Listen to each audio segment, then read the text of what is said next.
عن عائشة رضي الله تعالى عنها قالت قال رسول الله صلى الله عليه وسلم من أحدث في أمرنا هذا ما ليس منه فهو رد رواه البخاري ومسلم. عن أنس رضي الله تعالى عنه قال قال رسول الله صلى الله عليه وسلم لا يؤمن أحدكم حتى أكون أحب إليه من والده وولده والناس أجمعين رواه البخاري. আলহামদুলিল্লাহ, সমস্ত প্রশংসা আল্লাহ তাআলার জন্য যে আল্লাহ সুবহানাহু ওয়া তাআলা কুরআনুল কারীমের সূরা মাইদার একটি আয়াত উল্লেখ করেছেন। আল্লাহ রাব্বুল আলামিন বলেন, আল ইয়াউমা আকমালতু লাকুম দীনাকুম ওয়া আতমামতু আলাইকুম নি'মাতি আল্লাতী। আল্লাহ রাব্বুল আলামিন বলেন যে আমি তোমাদের ধর্ম হিসেবে, দিন হিসেবে পরিপূর্ণ করে দিয়েছি। আল ইয়াউমা আকমালতু লাকুম দীনাকুম, তোমাদের দিনটাকে আমি পরিপূর্ণ করে দিয়েছি। যে দিন এসেছে আমাদের মাঝে, আমাদের দিন ইসলাম, ইসলামের মধ্যে যত বিধিবিধান আছে সবগুলো আল্লাহ রাব্বুল আলামিন পরিপূর্ণ করে দিয়েছেন। নিয়ামতি, এমনকি আল্লাহ রাব্বুল আলামিন যে নিয়ামত দান করেছেন এই নিয়ামতটাকেও পরিপূর্ণ করেছেন।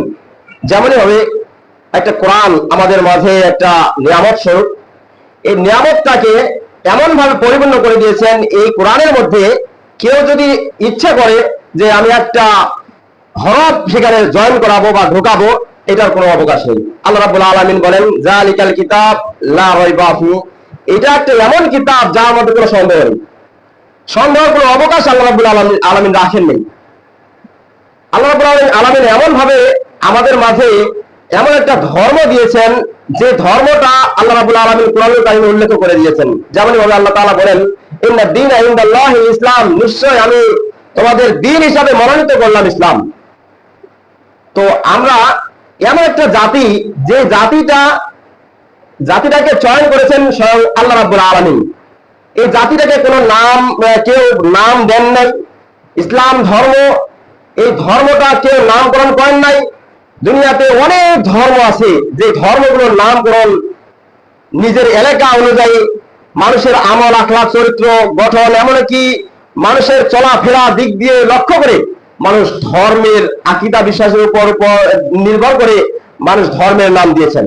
কিন্তু আল্লাহ রাব্বুল আলামিন মানুষ সৃষ্টি করার আগেই সেগুলো চয়ন করেছেন যে একটা ধর্ম আসবে দুনিয়ার মধ্যে, সেই ধর্মটার নাম হচ্ছে ইসলাম। সেই ধর্মের মধ্যে আমরা আছি। আল্লাহ রাব্বুল আলামিন আমাদেরকে ইসলাম ধর্মের উপর জীবন যাপন করার তৌফিক দান করেছেন। এই জন্য আমরা শুকরিয়া আদায় করি, সকলে বলি আলহামদুলিল্লাহ। দরুদ সালাম বর্ষিত হোক রাসূলের প্রতি, যে রাসূল সাল্লাল্লাহু আলাইহি সাল্লাম বলেছেন যে এমন কতগুলো মানুষ তুমি দেখবে যে মানুষগুলো দুনিয়াতে আল্লাহর নাফরমানি করে, দুনিয়াতে কোনো ইবাদত বন্দেগী করে না, দুনিয়াতে আল্লাহর কোনো বিধিবিধান নিয়ম কানুন কোনো মেনেই চলে না, কিন্তু আল্লাহ রাব্বুল আলামিন তাকে সম্পদ দিয়ে, তাকে বিভিন্ন ধরনের বস্তু দিয়ে খুশি করেন, আনন্দ দেন। যেই নিয়ামতটা পেয়ে সে আনন্দিত হয়। তো আল্লাহ রাসূল সাল্লাল্লাহু আলাইহি ওয়াসাল্লাম বলেছেন যে যেই মানুষটা এরকম কিছু ইবাদত বন্দেগী করে না, আল্লাহর পথেও নাই, তারপরে তাকে সম্পদ দেওয়া হচ্ছে, এই মনেকে সেখানে বুঝতে হবে আমাদের যে তাকে আল্লাহ তাআলা দড়ি ঢিলে দিয়েছেন, তাকে আল্লাহ তাআলা ছেড়ে দিয়েছেন। এই জন্য ছেড়ে দিয়েছেন যে ও কতদিন সে এভাবে চলতে পারে, আর কতদিন চলার পরে শেষে কতদিন পরে সে আল্লাহর পথে ফিরে আসে, শুধু এটা দেখার জন্য আল্লাহ রাব্বুল আলামিন পরীক্ষা করেন। সম্মানিত উপস্থিতি, আল্লাহ রাসূল সাল্লাল্লাহু আলাইহি ওয়াসাল্লাম সুন্দর একটা হাদিস বর্ণনা করেছেন। তাই আল্লাহ রাসূল সাল্লাল্লাহু আলাইহি ওয়াসাল্লামের উপর আমরা সংক্ষিপ্ত আকারে দরুদ পাঠ করি, সকলেই বলি সাল্লাল্লাহু আলাইহি ওয়াসাল্লাম। সম্মানিত উপস্থিতি, আমি আপনাদের সামনে কোরআনুল কারীমের একটি আয়াত পাঠ করেছি, সূরা বাকারার 31 নম্বর আয়াত। বুখারী মুসলিমের দুইটি হাদিস পাঠ করেছি। আল্লাহ রাব্বুল আলামিন যদি তৌফিক দান করেন উক্ত কোরআনের আয়াত হাদিসের উপর কিছু কথা বলে বক্তব্য শেষ করব ইনশাআল্লাহ। সম্মানিত উপস্থিতি, আজকে আমার আলোচনার বিষয়বস্তু হচ্ছে সুন্নাতকে অবলম্বন করা এবং বিদআতকে পরিত্যাগ করা। সুন্নাতকে অবলম্বন করা মানে যে সুন্নাতকে মেনে নেওয়া, যে সুন্নাতগুলো আমাদের মেনে নিতে হবে। আল্লাহ রাব্বুল আলামিন বলেন ওয়ামা আতাকুমুর রাসূল ফাখুযুহু ওয়ামা নাহাকুম আনহু ফান্তাহু, যে তোমাদের নবী তোমাদেরকে যা দেন তা তোমরা গ্রহণ করো, আর যা থেকে বর্জন করান সেটা বাতিল করে দাও, সেটাকে বাদ দিতে হবে। সম্মানিত উপস্থিতি, আল্লাহ রাব্বুল আলামিন এটা পরিষ্কার করে দিয়েছেন কোরআনে, সূরা হাসরে এই আয়াতের অংশটা আছে যে আল্লাহ তাআলা আমাদেরকে, আল্লাহ রাসূল সাল্লাল্লাহু আলাইহি ওয়াসাল্লাম আমাদেরকে যা দেন, যে হাদিস উল্লেখ করেছেন, সেই হাদিস অনুযায়ী আমাদেরকে চলতে হবে। আর যেগুলো আল্লাহ রাসূল সাল্লাল্লাহু আলাইহি ওয়াসাল্লাম আমাদেরকে বলেন নাই, সেগুলো আমাদের মেনে নেওয়া যাবে না। এগুলো থেকে আমরা দূরে থাকবো, বর্জন করব। সম্মানিত উপস্থিতি, আমরা সুন্নাত আর বিদআত এই জিনিসটা সহজে বুঝতে চাই না, যে সুন্নাত কি জিনিস আর বিদআত কি জিনিস। সুন্নাত না বুঝতে পেরে আমরা দুনিয়ার জীবনে অনেকগুলো বিদআত করতেছি, শিরক করতেছি, তার মধ্যেই আছি শিরক বিদআত দুইটার মাঝখানে পড়ে আছি। কেউ শিরক করতেছি বুঝতে পারতেছি, তারপর মেনে নিচ্ছি, এইরকম আর কি অবস্থা হয়ে গেছে। তো সুন্নাত আর বিদআত আমাদের বুঝতে হবে। সুন্নাত হচ্ছে ওই জিনিস, যে কথা, কাজ, সম্মতি আল্লাহ রাসূল সাল্লাল্লাহু আলাইহি ওয়াসাল্লাম যে কথাটা বলেছেন, সম্মতি দিয়েছেন, এমন এক কোন সাহাবী করেছে, এই সাহাবীটা যেমন ভাবে করছে ওই সময় আল্লাহ রাসূল সাল্লাল্লাহু আলাইহি ওয়াসাল্লাম চুপ করেছিলেন, যদি এরকম হাদিস কতগুলো পাওয়া যায় সেটা মেনে নেওয়া যাবে, সেটা হচ্ছে সুন্নাত। এমনকি আল্লাহ রাসূলের জামানায় যে সাহাবীরা আছে, সাহাবীরা যদি কোনো ঘটনা বর্ণনা করতো, তো এই বর্ণনাটাও আল্লাহ রাসূল সাল্লাল্লাহু আলাইহি ওয়াসাল্লাম বলেছেন ওইটাও হাদিস, ওটা মেনে নেওয়া যাবে। এরপরে সাহাবীদের পরে তাবে আসতেছে, তারপর তাবেঈন আসতেছে, এই যে ক্রমান্বয়ে আসতেছে, এইগুলোর মধ্যে তিন জামানার মধ্যে, তিন যুগের মধ্যে যেগুলো সাহাবী, তাবেঈন, এগুলো আছে, এইগুলো যদি কোনো হাদিস বর্ণনা করে, যদি কোনো কথা বলে, সেটা আমাদের মেনে নেওয়া যাবে। কিন্তু তাবেঈন নেই, সাহাবীদের যুগে নেই, রাসূলের জামানায় নেই, এর পরে অনেক পরে, যেমন 600-700 বছর পরে একটা নতুন করে বানোয়ার কথা চালিয়ে দিল, এটা আমরা মেনে নিলাম, এটা করা যাবে না, এটা বিদআত। এটা যদি আমরা আমল করি তাহলে এটা বিদআত হয়ে যাবে। আর বিদআত কি? বিদআত জিনিস হচ্ছে ওইটাই যে আল্লাহ রাসূল সাল্লাল্লাহু আলাইহি ওয়াসাল্লামের জামানায় কোনো কাজ হয়েছে, বা আল্লাহ রাসূল সাল্লাল্লাহু আলাইহি ওয়াসাল্লামের জামানায় কোনো সাহাবী করে নাই, হ্যাঁ, কিন্তু তাবেঈনরা করে নাই, এমনকি যত চার খলিফা যে আছেন এরাও করেন নাই, কিন্তু আমরা যদি তার পরবর্তী জামানায় কিছু পেয়ে থাকি আর যদি আমল করি তাহলে এটা বিদআত হবে। এই বিদআতটা, এটা আমরা আল্লাহ রাসূলের বিরুদ্ধে পড়ে যাচ্ছি, আল্লাহ রাসূল সাল্লাল্লাহু আলাইহি ওয়াসাল্লামকে অপেক্ষা করতেছি। সম্মানিত উপস্থিতি, তো সুন্নাত আর বিদআত সম্পর্কে আমরা জানলাম, যেটা রাসূলের জামানায় ছিল, সাহাবীদের জামানায় ছিল, রাসূল করতে বলেছেন, সম্মতি দিয়েছেন, সেটা আমরা মানবো, সেটা হচ্ছে সুন্নাত। আর বিদআত কোনটা? যেটা রাসূলের জামানায় ছিল না, সাহাবীদের জামানায় ছিল না, তাবেঈনদের জামানায় ছিল না, তাবেঈনের জামানায় ছিল না, সেটা হচ্ছে বিদআত। এটা আমরা পালন করতে পারবো না। সম্মানিত উপস্থিতি, আজকে রবিউল আউয়াল মাসের দ্বিতীয় তারিখ, 2 তারিখ। তো এই 2 তারিখ আজকে, কিন্তু এই রবিউল আউয়াল মাস হচ্ছে আল্লাহ রাসূল সাল্লাল্লাহু আলাইহি ওয়াসাল্লামের জন্মের মাস। তো এই মাসে আমরা সকলেই জানি, কিন্তু আমরা মানতে পারি না, সকলেই জানি যে 12ই রবিউল আউয়াল হচ্ছে আমাদের নবীর জন্মদিন। আমরা এটাই মনে করি, কিন্তু যদিও সঠিক না, যদিও তার মধ্যে ইখতিলাফ আছে, কিন্তু আমরা জানি। সম্মানিত উপস্থিতি, তো এই 12ই রবিউল আউয়াল মাসে আল্লাহ রাসূল সাল্লাল্লাহু আলাইহি ওয়াসাল্লাম জন্ম করেছেন, এরকম কোনো রেফারেন্স নাই, কোনো হাদিসে পাওয়া যায় না, কোনো ইতিহাসও নেই। কিন্তু রবিউল আউয়াল মাসের 12 তারিখে আল্লাহ রাসূল সাল্লাল্লাহু আলাইহি ওয়াসাল্লাম মৃত্যুবরণ করেছেন, ইন্তেকাল করেছেন, এটা অনেক প্রমাণ। তো আমরা অনেকে না বুঝে না শুনে এই 12ই রবিউল আউয়াল, এই 12 তারিখে আমরা করি কি, আল্লাহ রাসূল সাল্লাল্লাহু আলাইহি ওয়াসাল্লামের জন্মদিন পালন করি। ঈদে মিলাদুন নাম দিয়েছি, ঈদে মিলাদুন নবী। এটার আবার নাম আছে জুলসে জুসান, এরকম একটা নাম দিয়েছেন। তো এই 12 রবিউল আউয়াল মাসে এই 12 তারিখে আমরা যে দিনটা উদযাপন করি, এই দিনটা কতটা গ্রহণযোগ্য, আমরা যে আনন্দ করব, আল্লাহ রাসূলের জন্ম তারিখটা যে আনন্দ করব, জন্ম তারিখটা যদি কোনো নির্দিষ্ট স্থান না থাকে, নির্দিষ্ট দিন না থাকে, তাহলে আমরা ওই দিন পালন করবো কিভাবে? অনুমান করে পালন করা হচ্ছে। যেই অনুমান করে পূর্বে সাহাবীরা, তাবেঈনেরা পালন করেন নাই, 3 যুগ পরে, অর্থাৎ রাসূলের জামানায়, সাহাবীদের জামানায়, তাবেঈনদের জামানায়, এবং এই তাবেঈনদের জামানায় এরকম প্রমাণ পাওয়া যায় না কেউ আল্লাহ রাসূলের জন্মদিন পালন করেন নাই। কিন্তু এদের পরে আবার 600 বছর পরে এই ঈদে মিলাদুন নবী পালন করা হচ্ছে। ঈদে মিলাদুন নবী পালন করার জন্য, দিনটাকে মিলাদ মাহফিল করার জন্য একজন শাসক এটা তৈরি করেছেন, বানোয়াট কথাটা চালিয়ে দিয়েছিলেন যে আমরা যদি এই জিনিসটা চালিয়ে দিতে পারি, পরবর্তী জামানার মানুষ যারা আসবে তারা এটা পালন করেই যাবে। তাহলে আমাদের নাম থাকবে যে অমুক জায়গায় অমুক সরকার এই জিনিসটা চালিয়ে দিয়েছে। যেমন আমাদের দেশের সরকার যদি একটা জিনিস চালু করে দিয়ে দেয়, তাহলে আমরা ওইটাই মনে করি যে এই জিনিসটা চালু করে দিয়েছে অমুক সরকার। যেমন এই আমাদের আওয়ামী লীগ সরকার একটা সময় নির্ধারণ করা এটা পালন করেছিল যে কি, যে 1 ঘন্টা আগে দিয়েছিল। তো আমরা এটা বলবো পরবর্তী জামানায় আমরা বয়স্ক হয়ে যাবো, এমনকি আমার ছেলে সন্তানদেরকেও বলতে পারবো যে এক সরকার ছিল, সেই সরকার আমাদের 1 ঘন্টা আগে দিয়েছিল, যেখানে 10টা বাজতো সেখানে 11টা বাজায় দিয়েছিল সরকার। তো এটা একটা নাম থাকতো। তো সেই ইরবিলের একজন শাসক ছিল, তার নাম হচ্ছে কোকবরী। ও এটা চালিয়ে দিয়েছিল যে ঈদে মিলাদুন নবী এটা পালন করতে হবে, মিলাদ মাহফিল অনুষ্ঠান করতে হবে, আনন্দ করতে হবে। কিন্তু এটা জানে না যে আনন্দ, মানুষের মৃত্যু হলে কি আনন্দ হয়? মানুষের মৃত্যু হলে তো সেটা শোক দিবস হয়, কিন্তু আল্লাহ রাসূল সাল্লাল্লাহু আলাইহি ওয়াসাল্লাম জন্মগ্রহণ করেছেন ওই দিন আনন্দ করার কথা ছিল, কিন্তু ওই দিন তো আল্লাহ রাসূল সাল্লাল্লাহু আলাইহি ওয়াসাল্লাম মৃত্যু। যেমন আল্লাহ রাসূল সাল্লাল্লাহু আলাইহি ওয়াসাল্লাম মৃত্যুবরণ করেছেন 12 রবিউল আউয়াল মাসে, 12 তারিখে, কিন্তু এই 12 তারিখে আমরা উল্টা করে ফেলাচ্ছি। 12 তারিখে আমরা আনন্দ করতেছি, মিলাদ মাহফিল করতেছি, রাস্তাঘাটে মিছিল সমাবেশ নিয়ে চলতেছি, কিন্তু এই 12 রবিউল আউয়াল মাস, এই 12 তারিখে ওই দিন তো আল্লাহ রাসূলের মৃত্যু ছিল, জন্ম তারিখ তো ছিল না। মিলাদ মানে কি? জন্ম অনুষ্ঠান, জন্ম আয়োজন। যেমন এবার আমরা একটা ছেলে সন্তান হলে পরের বছর জন্ম তারিখ পালন করি, ওইটা আর কি, ওই যেটা যদিও এটা বেদাত, কিন্তু উদাহরণস্বরূপ বলা যায় যে জন্ম তারিখ যেই দিন ওই দিনে পালন করি। কিন্তু আমরা জন্ম তারিখ একটা শিশুর যেই দিন হয় তার পরের বছরে ওই দিনে ওই তারিখে আমরা জন্মদিন পালন করি।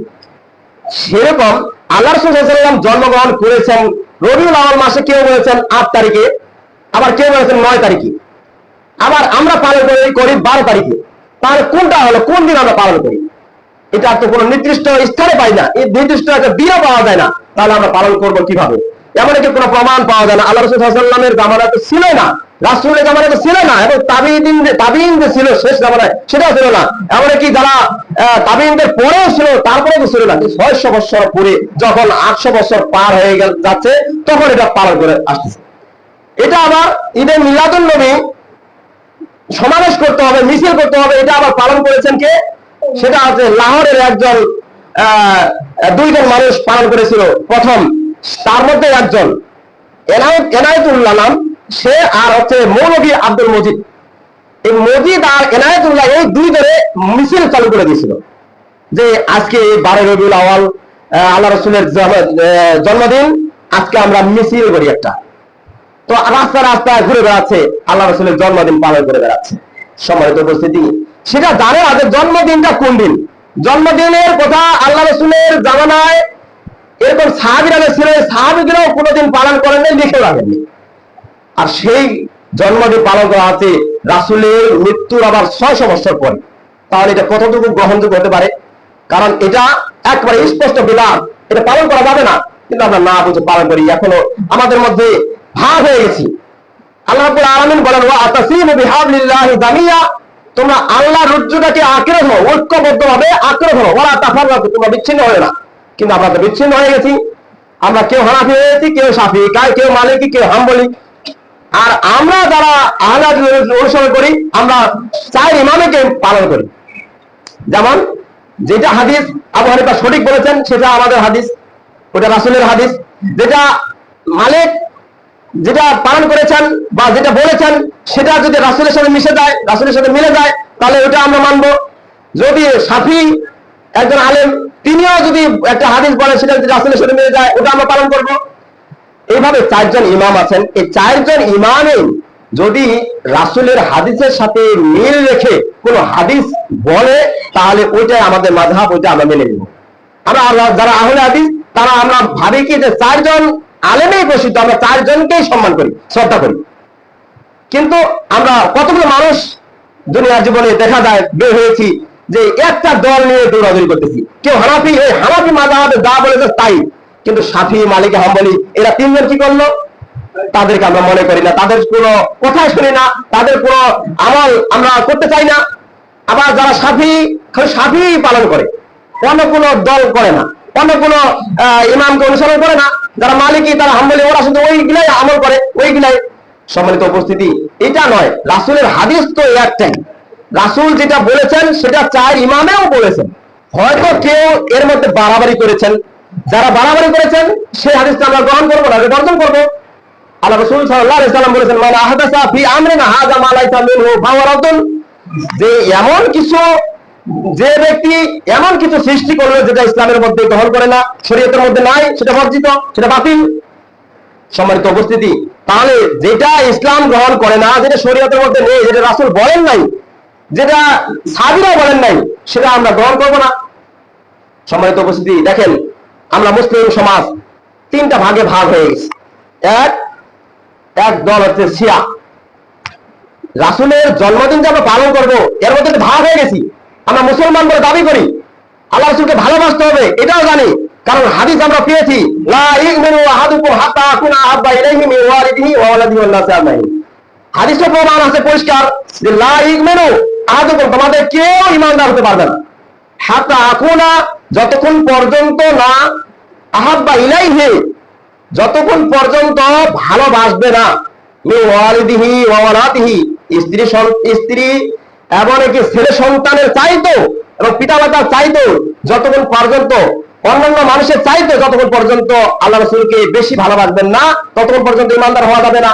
সম্মানিত উপস্থিতি, তো আমরা ইমানদারি বলে দাবি করি কিভাবে? ইমানদারি আমাদের মধ্যে আছে কিনা দেখি।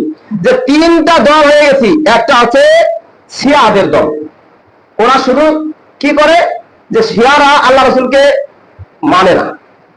যারা শিয়া দল, যারা তাজিয়া করে, যারা মুহররমের ইয়া করে, পালন করে, এই মানুষেরা, এই শিয়ারা করে কি, ওরা এমন ভাবে বলে যে আল্লাহ রাসূল সাল্লাল্লাহু আলাইহি ওয়াসাল্লামের কাছে, এই যে মুহাম্মদের কাছে নবুয়তটা ভুল করে এসেছে, কোরআনটা ভুল করে মুহাম্মদের কাছে এসেছে, জিবরাইল আসতে ভুল করেছে। নাউজুবিল্লাহ, জিবরাইল আসতে ভুল করেন নাই, আল্লাহ রাব্বুল আলামিন সেখানে বলেছেন যে মুহাম্মদের কাছে যাও, জিবরাইল সেটাই করেছেন। ফেরেশতা কোনোদিন ভুল করতে পারে? কোনোদিন নয়। আমাদের মানুষের ভুল হতে পারে, কিন্তু ফেরেশতাদের ভুল কোনো প্রমাণ পাওয়া যায় না। সম্মানিত উপস্থিতি, তো শিয়ারা মনে করে কি আল্লাহ রাব্বুল আলামিন জিবরাইলকে ঠিকই পাঠিয়েছেন ওমরের কাছে, না আলীর কাছে, আলী পাবে নবুয়ত। তো আলীর কাছে নবুয়তটা না এসেছে জিবরাইল ভুল করে মুহাম্মদের কাছে। এই জন্য আমরা মুহাম্মদকে মানতে পারি না। দেখেন এখন মুহাম্মদ সাল্লাল্লাহু আলাইহি ওয়াসাল্লামের উপর ভালোবাসাটা উঠে গেছে তাদের। তো আমরা মুসলমান, এই মুসলমানদের মধ্যে একটা ভাগ চলে গেল। আর একটা দল দেখেন, সেগুলো হচ্ছে আমাদের অমুসলিম পাশাপাশি এলাকার যেগুলো মানুষ, কাদিয়ান। এই কাদিয়ানরা করে কি, ওরা শেষ নবী হযরত মুহাম্মদ সাল্লাল্লাহু আলাইহি ওয়াসাল্লামকে মানে না। তারা কোন নবী মানে? তারা উম্মতি নবী মির্জা গোলাম আহমদ কাদিয়ানীকে মানে। ওরা চলে গেছে খারিজ হয়ে। তাহলে মুহাম্মদ সাল্লাল্লাহু আলাইহি ওয়াসাল্লামকে ভালোবাসে কে? মুহাম্মদ সাল্লাল্লাহু আলাইহি ওয়াসাল্লামকে ভালোবাসতে হবে, ভালোবাসে কে? তো দুই দল তো চলে গেল। আর এক দল আছে, এই দলটা মুহাম্মদ সাল্লাল্লাহু আলাইহি ওয়াসাল্লামকে ভালোবাসে না, আল্লাহ রাব্বুল আলামিনকেও ভালোবাসে না। যেগুলো হচ্ছে আমাদের অমুসলিম, যেগুলা কাফের মুশরিক, তারা আল্লাহকেও বিশ্বাস করে না, এমনকি মুহাম্মদ সাল্লাল্লাহু আলাইহি ওয়াসাল্লামকেও বিশ্বাস করে না। তাদের মধ্যে ভালোবাসা চলে গেছে, কাটে গেছে। সম্মানিত উপস্থিতি, তাহলে দেখা গেল আমরা যে কিছু মানুষ আল্লাহ রাসূলকে ভালোবাসি, তো এইগুলো মানুষের কেমন ভালোবাসা হওয়া দরকার ছিল? ভালোবাসা এমন ভাবে দেখাইতে হবে, কিভাবে? যদি আল্লাহ রাসূল সাল্লাল্লাহু আলাইহি ওয়াসাল্লামকে ভালোবাসতেই হয়, আমরা তো অবশ্যই ভালোবাসবো। তাহলে আল্লাহ রাসূল সাল্লাল্লাহু আলাইহি ওয়াসাল্লামের এই ভালোবাসা সম্পর্কে আল্লাহ রাব্বুল আলামিন বলেন, কুল ইন কুনতুম তুহিব্বুনাল্লাহ ফাত্তাবিউনি। আল্লাহ রাব্বুল আলামিন বলেন, হে নবী, তুমি বলে দাও, মানুষদেরকে বলে দাও, ইন কুনতুম তুহিব্বুনাল্লাহ, তোমরা যদি আল্লাহকে ভালোবাসতে চাও, আল্লাহর ভালোবাসা চাও, ফাত্তাবিউনি, তাহলে আমাকে অনুসরণ করো, আমাকে ভালোবাসো। আর যদি আমাকে ভালোবাসো, আমার সুন্নাতকে ভালোবাসো, আমার সুন্নাত থেকে আমল করার চেষ্টা করো, ওয়াগফির লাকুম, তাহলে তোমাকে ক্ষমা করে দেওয়া হবে তোমাদের যুনুবাকুম, এবং তোমাদের পাপ যে আছে পাপগুলোকে ক্ষমা করে দেওয়া হবে। বলে সুবহানাল্লাহ। আল্লাহু গফুরুর রহিম, আল্লাহ ক্ষমাশীল ও দয়াবান। সম্মানিত উপস্থিতি, এই আয়াত থেকে বোঝা যায় যে আল্লাহ রাব্বুল আলামিন বলেন যে হে নবী, তুমি বলে দাও, ইন কুনতুম তুহিব্বুনাল্লাহ, যদি আল্লাহর ভালোবাসা পেতে চাও, যদি আল্লাহকে রাজি খুশি করাতে চাও, আল্লাহর নৈকট্য হাসিল করতে চাও, ফাত্তাবিউনি, তাহলে আমাকে অনুসরণ করো, মানে নবীকে অনুসরণ করতে হবে। তো আমরা নবীকে অনুসরণ করি না, নবীর অনুসরণ থেকে আমরা দূরে আছি। মানুষ যেটা বলেছে, যেমন কুকুবরি, ও বলেছে যে মিলাদ অনুষ্ঠান করতে হবে আর রসুলের জন্মদিন পালন করতে হবে, সেটাই আমরা মেনে নিয়েছি। তাহলে কি আল্লাহ রসুলকে মানা হলো? তাহলে কি আল্লাহকে ভালোবাসা হবে? আল্লাহ নবীকে যদি আমরা মানি না, আল্লাহ রসুলের যে সহিহ হাদিস যদি আমরা না গ্রহণ করি, তাহলে আল্লাহকে তো ভালোবাসা যাবে না। আল্লাহ নবীকেই ভালোবাসতে পারি না ভালো মতো। এক কথা, নবীকে ভালোবাসতে হলে এক, আল্লাহ রাসূল সাল্লাল্লাহু আলাইহি ওয়াসাল্লাম যেগুলো বলেছেন যে তোমরা সালাত আদায় করো, যেমন মুসলমানদের উপর 5টা জিনিস পালন করতে হবে, যেমন কালিমা লা ইলাহা ইল্লাল্লাহ, এটা মেনে নিতে হবে। যদি আপনি আমি কালিমা লা ইলাহা ইল্লাল্লাহ এটা যদি না মানে নেই যে আল্লাহ ছাড়া কোনো মাবুদ নেই, মুহাম্মদ সাল্লাল্লাহু আলাইহি ওয়াসাল্লাম আল্লাহর বান্দা ও রাসূল, এটা যদি আমরা মানে না নিই, তাহলে যত আমল করেন সব বাতিল। তো আমরা কতগুলো মানতেছি, কতগুলো মানি না, এর মধ্যে রয়েছি সম্মানিত উপস্থিতি। এরপরে আল্লাহ রাসূল সাল্লাল্লাহু আলাইহি ওয়াসাল্লাম বলেছেন ওয়া ইকামিস সালাত, তোমরা সালাত কায়েম করো। যদি আমরা সালাত আদায় করি, তাহলে রাসূলের হাদিস মানা হবে। রাসূলের হাদিস মানা মানে কি আল্লাহ রাসূলকে ভালোবাসা, আর আল্লাহ রাসূলকে ভালোবাসতে হলে বাঁচলে আল্লাহকে ভালোবাসা হয়ে যাবে। সম্মানিত উপস্থিতি, ওয়া ইতাইজ যাকাত, এবং যাকাত, এই যে মালের সম্পদ, যাকাত দিতে হবে আমাদের। যদি আমরা যাকাত দেই, তাহলে আল্লাহ রাসূলের হাদিসকে মানা হবে। আর আল্লাহ রাসূলকে হাদিস, আল্লাহ রাসূলের হাদিস যদি মানা হয়, তাহলে আল্লাহ রাসূলকে ভালোবাসা হবে। আল্লাহ রাসূলের ভালোবাসা পাইলে তাহলে আল্লাহ তাআলাকে ভালোবাসা হবে। সম্মানিত উপস্থিতি, তো আমরা নামাজও পড়ি না, যাকাতও দেই না। হজের সময় টাকা পয়সা ধন সম্পদ সবই আছে, সব কিছু আছে, হজ করার সমর্থ আছে, তারপরে যদি আমরা সমর্থ থাকে সত্ত্বেও হজ না করতে যাই, তাহলে এটা আল্লাহ রাসূলের হাদিসকে মানা হলো না, তাহলে আল্লাহ রাসূলকে ভালোবাসা হলো না। রমাদান, রমাদান মাসে এক মাস সিয়াম পালন করতে হবে। যদি আমরা সিয়াম পালন করি, তাহলে আল্লাহ রাসূলের একটা হাদিস মানা হয়ে গেল। আর আল্লাহ রাসূলের হাদিসটাকে যদি আমরা মানি, ফলো করি, তাহলে আল্লাহ রাসূলকেও আমরা ভালোবাসতে পারবো। আর আল্লাহ রাসূলকে ভালোবাসলে আল্লাহকে ভালোবাসা হয়ে যাবে। কিন্তু আমরা কি সেটা করি? নামাজও ছেড়ে দিয়েছি, হজ করা তো দূরের কথা, তারপরে সিয়াম, রমজান মাসে কত অজুহাত দেখাই, সারা মাসে রমজানের সিয়াম পালন করতে পারি না। এই যে ছোটখাটো হাদিস গুলো আমরা পালন করতে পারি না। আর 12 রবিউল আউয়াল মাস 12 তারিখে আসলে আমরা এমন ভাবে মাতম হয়ে যাই যে এই দিনটা, জন্মদিনটা আমাদের পালন করতেই হবে। সম্মানিত উপস্থিতি, আমাদের এই সমাজে জন্মদিন, এই রাসূলের জন্মদিন যে 12 রবিউল আউয়াল, এটা আমরা ভুলে গেছি। এটা আমরা ভুলে গেছি, কারণ এটা সঠিক না, এটা সহি না, এটা সহি হাদিসে পাওয়া যায় না, তাই আমরা ভুলে গেছি। কিন্তু যারা সহি জয়ীফ দুইটা একাকার করে এক হাতে মোচড় দিয়ে পকেটে ঢুকায় মানুষকে বলে যে এই 12 রবিউল আউয়াল হচ্ছে রাসূলের জন্মদিন, এটা বলে, ও তো বিদআত করতেছি। আর বিদআত ওর অনুসরণ করা যাবে না। আল্লাহ রাসূল সাল্লাল্লাহু আলাইহি ওয়াসাল্লাম বলেছেন, আল্লাহ তাআলা বলেন যে আতিউল্লাহ ওয়া আতিউর রাসূল, যে তোমরা আল্লাহকে অনুসরণ করো, তার রাসূলকে অনুসরণ করো। ওয়া উলিল আমরি মিনকুম, এবং তোমাদের মধ্যে যারা নির্দেশদাতা, যারা বুঝে, যারা জানে, তাদের কাছেও তাদের অনুসরণ করো। কিন্তু আমরা করি কি? যারা জানি, জানি কিন্তু তাদের কাছে আমরা আসি না। যে এই সম্পর্কে ঈদে মিলাদুন, যে নবী একটাদের জন্মদিন পালন করা হচ্ছে, এটা কতটুকু সহি, কতটুকু জয়ী, এটা কোনো রেফারেন্স আছে কিনা, একটু সম্পর্কে একটু বলেন তো। আমরা কোনো সময় জানার চেষ্টা করি না। কিন্তু রবিউল আউয়াল মাস, এই মাসে কত যে মানুষ বিদআত কাজ করবে, এই বিদআতের ভয়াবহ পরিণতি সম্পর্কে আল্লাহ রাসূল সাল্লাল্লাহু আলাইহি ওয়াসাল্লাম একটা হাদিসে বলেছেন যে মানুষ এমন অবস্থা হবে যে যেদিন কিয়ামতের ময়দান, এই ময়দানে শুধু আল্লাহর আরশের নিচে ছায়া থাকবে আর হাউজে কাউসারের পানি থাকবে। হাউজে কাউসারের পানি ওই দিন শুধু তারাই পান করতে পারবে যেই মানুষেরা দুনিয়াতে ইবাদত বন্দেগী করেছে, দুনিয়াতে ওযু করেছে। সেই দিন কিয়ামতের মাঠে ওই হাউজে কাউসারের পাশে ওই মানুষগুলোর অঙ্গ প্রত্যঙ্গ গুলো জ্বলজ্বল করে জ্বলবে। আর আল্লাহ রাসূল সাল্লাল্লাহু আলাইহি ওয়াসাল্লাম বুঝতে পারবেন যে এই মানুষগুলো আমার উম্মত, এগুলো আমার উম্মত, এগুলোকে আমি আমার এই হাউজে কাউসারের পানি আমি পান করাবো। ওই দিন সবাইকে নিয়ে যাওয়া হবে, যারা সঠিক বান্দা, যারা আল্লাহ রাসূল সাল্লাল্লাহু আলাইহি ওয়াসাল্লামের প্রিয় বান্দা, সেই আল্লাহ রাসূল সাল্লাল্লাহু আলাইহি ওয়াসাল্লামের প্রিয় মানুষ, সেই মানুষগুলো চলে যাবে, এক এক করে যায় সুন্দরভাবে হাউজে কাউসারের পানি পান করবে, চলে আসবে। আর ওই মানুষগুলোকে আর কোনোদিন পিপাসা লাগবে না, তৃষ্ণা লাগবে না। একবার যদি সে পান করতে পারে, তাকে আর কোনোদিন তৃষ্ণা লাগবে না, পিপাসা লাগবে না, পানির আর দরকার হবে না। তো এই পান করতে করতে করতে করতে হঠাৎ করে একবারে অন্তরাল হয়ে যাবে, পর্দা পড়ে যাবে।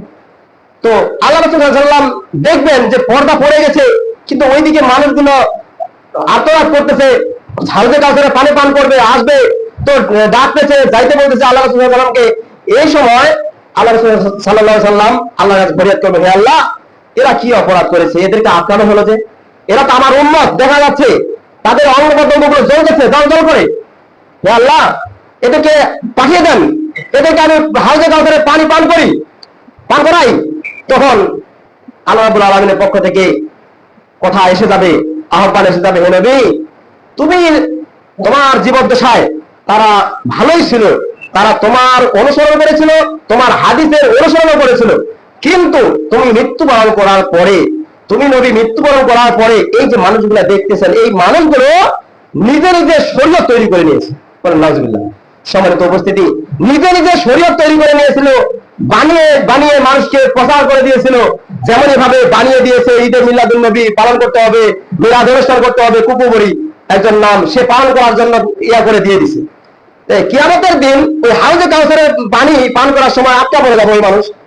আবার এই যে মিছিল করতে হবে, এনায়েতুল্লাহ আর মৌলভী মজিদ, এরা যে মিছিল মিটিং করার জন্য আহ্বান করেছে, মানুষকে উল্লাস করার জন্য আয়োজন করার ব্যবস্থা করে দিয়েছে, নতুন একটা কথা রসম রেওয়াজ চালিয়ে দিয়েছে, একেও সেদিন দেখা যাবে ওই হাউজে কাউসারের মাঠে। এখানে যখনই আল্লাহ রাসূল সাল্লাল্লাহু আলাইহি ওয়াসাল্লাম সবাইকে ডাকবেন, কিন্তু সবাই পান করবে, তার মধ্যে কিছুগুলো মানুষ অন্তরাল হয়ে থাকবে, পর্দার মধ্যে থাকবে।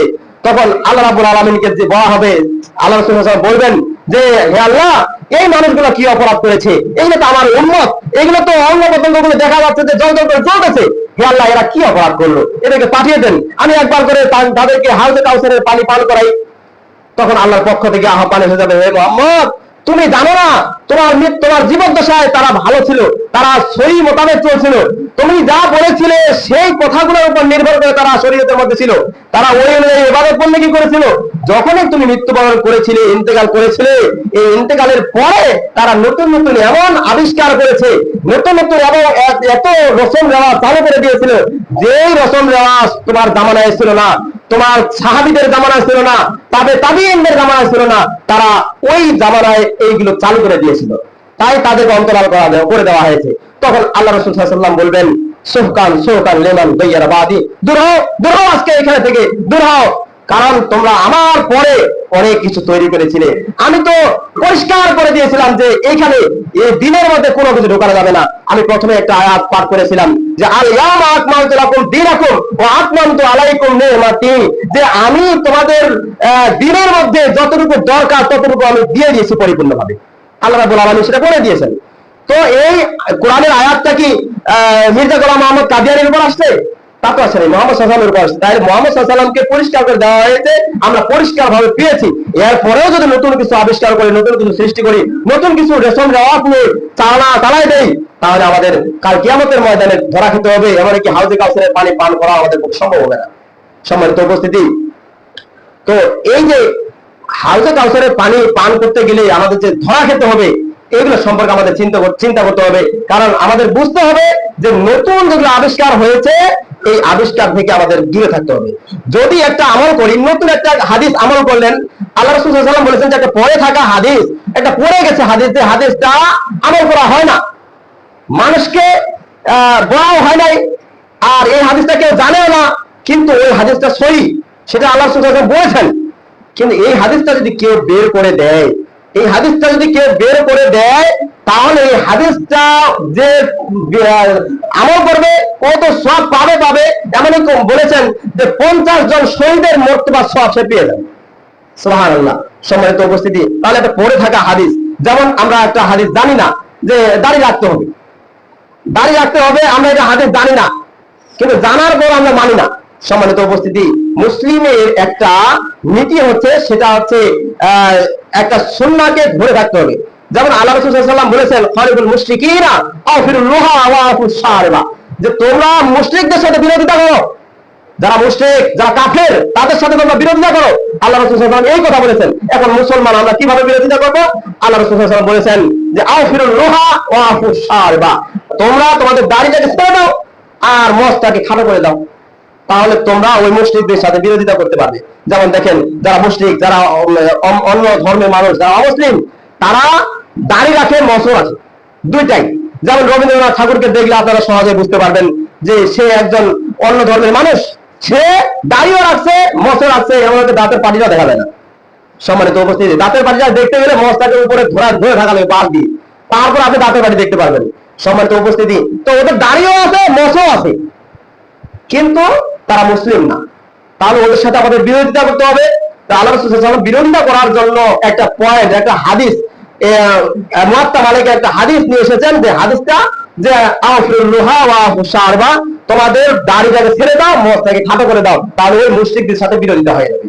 সম্মানিত উপস্থিতি, আবার আরেকটা হাদিসে এসেছে, যখন কোনো অমুসলিম আসবে, যখন কোনো কাদরিয়া আসবে রাস্তা দিয়ে, তোমরা তখন রাস্তাটাকে সংকীর্ণ করে দাও। তাই বলে কি রাস্তাকে কেটে দেবো? তা নয়, তাদের সাথে সংকীর্ণ এইভাবে করতে হবে যে যে একটু আসতেছে তার সাথে সম্পর্ক নেই, আপনি সাইড দিয়ে চলে যান। এটা হয়তো সংকীর্ণ, সে কথা বলতে পারবে না, সে কোনো কিছু একটা ওদের ধর্মের কোনো একটা ভালো চরিত্র দেখাতে পারবে না, ভালো কথা বলতে পারবে না, এই জন্য সাইড দিয়ে আমরা চলে যাবো। সম্মানিত উপস্থিতি, যারা হিন্দু, যারা মুসলিম, যারা কাফের, তারা কিন্তু সহজেই আমাদের নরম জিনিসটা, নরম জায়গাটাকে আক্রমণ করার জন্য চেষ্টা করে, সেটা হচ্ছে ইমান। আমার আপনার ইমান আছে, এখন এই ইমান থাকার পরে ওরা এমন এমন কথা, এমন এমন প্রশ্ন, এমন এমন উত্তর দিবে যে উত্তরটা আপনার সাথে মিশে যাবে। আল্লাহ রাসূল সাল্লাল্লাহু আলাইহি ওয়াসাল্লামের জামানায় ওমর পাশে ছিল, আর ইহুদিদের সাথে ওমর চলে যেত, দেখতো যে ইহুদিরা এমন এমন কাজ করতেছে যেগুলো আল্লাহ রাসূল সাল্লাল্লাহু আলাইহি ওয়াসাল্লামের সাথে মিশে যাচ্ছে। তো ওমর রাদিয়াল্লাহু আনহু রাসূলের কাছে আসে বর্ণনা করতেছে যে ইয়া রাসূলুল্লাহ, আমি এমন কতগুলো দৃশ্য দেখলাম যে ইহুদিরা এমন এমন কাজ করে, যে কাজগুলো আপনার সাথে মিশে যাচ্ছে, আমরা যেটা আমল করতেছি সেইগুলোর সাথে মিশে যাচ্ছে। তখন আল্লাহ রাসূল সাল্লাল্লাহু আলাইহি ওয়াসাল্লাম বললেন যে ওমর, সাবধান, তাদের সাথে চলাফেরা করবে না। আমি তাদের সাথে সাদৃশ্য করতে বলি নাই, আমি তোমাকে সেই কথা বলি নাই যে আমার ধর্মের সাথে ওদের ধর্ম মিশিয়ে তুমি চলো, এটা আমি বলি নাই। আমার ধর্মে যা লেখা আছে, আমার ধর্মে যা আমি বলেছি, আল্লাহ তাআলা যা বলেছেন সেটাই তুমি গ্রহণ করো। ইহুদিদের কোন নতুন একটা ছোট্ট জিনিসের জন্য তোমার ইমানটাকে হরণ করে নিয়ে যেতে পারে, এটাই ঠিক। একটা ছোট্ট জিনিস, ছোট্ট একটা কথার জন্য আপনাকে এই মুসলিম থেকে অমুসলিম করে নিয়ে যেতে পারে। সাধারণত যদি আমরা কাদিয়ানের সাথে একটু কথা বলি, কাদিয়ানরা এক কাপ চা খাওয়াবে, একটা বিস্কিট খাওয়াবে, খাওয়ার পরে বলবে, এই সুন্দর করে কথাটা বলবে, দেখেন আপনারা তো বলেন যে আমরা কাফের, আমরা তো কাফের, আমরা ইহুদি, আমরা অন্য ধর্মের মানুষ, আমরা অমুসলিম, আমরা কাদিয়ান। তো আসলে কাদিয়ান তো বলে কথা নেই, কাদিয়ান তো হচ্ছে একটা জাতের নাম, একটা অঞ্চলের নাম। কাদিয়ান গুলো কিন্তু সুন্দরভাবে নরম ভাষা কথা বলবে আপনার সঙ্গে, আমার সঙ্গে। তো এটা তো একটা ধর্ম না, এটা হচ্ছে একটা স্থানের নাম। পাঞ্জাবে একটা স্থান ছিল, সেটা হচ্ছে কাদিয়ান শহর একটা। তো আসলে কাদিয়ান হইলে যে আমরা কাফের, এটা তো নাই। তো কথা হচ্ছে যে ভাই, আপনি একটা আমার প্রশ্নের উত্তর দেন তো।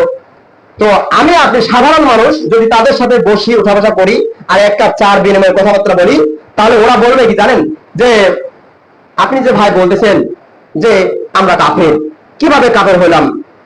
তো ছোট্ট একটা জিনিস, যেমন ঈসা আলাইহিস সালাম, প্রথমে কিন্তু কথাটা বের করবে যে ঈসা আলাইহিস সালাম, তিনি, আপনারা বলতেছেন যে চতুর্থ আসমানে তুলে নেওয়া হয়েছে, তিনি এখনো জীবিত আছেন, এখনো জীবিত আছেন। আর আমরা বলি কি মৃত্যুবরণ করেছেন।